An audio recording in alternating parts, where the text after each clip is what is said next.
Cada vez mais, desde meados da década de 90, a gente percebe que a internet é uma plataforma que está no mesmo lugar do desejo dessa nossa geração. Então, você hoje consegue articular uma grande inteligência colaborativa no mundo inteiro a partir de uma plataforma que faz fluxo contínuo de informação.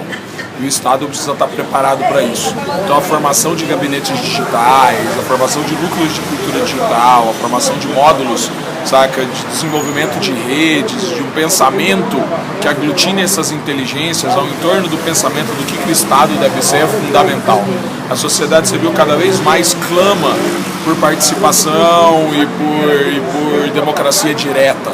E a cultura digital e os núcleos provenientes da cultura digital, eles são fundamentais para que a sociedade civil e o povo consigam escoar suas demandas e consigam construir em conjunto de forma participativa as políticas públicas de cada cidade, de cada estado e do país. Então, assim, é muito interessante saber que Caruaru também está investindo nessa fórmula, que é uma fórmula cada vez mais óbvia, mas nem todo mundo entende como óbvio assim. Então, quando você vê grandes estados como o Rio Grande do Sul, país como o Brasil investindo no marco civil revolucionário, e pequenas cidades como Caruaru, que ao mesmo tempo tem uma dimensão simbólica fundamental para o Brasil, né?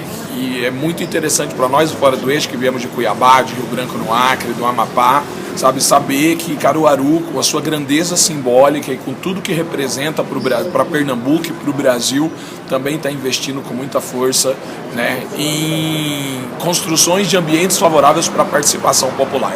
Então, meus parabéns para Caruaru, continue com muita força investindo nisso, e quanto mais a cultura digital estiver colocada dentro da estrutura das secretarias e do Estado, mais o povo vai conseguir se manifestar e escoar suas angústias e suas demandas.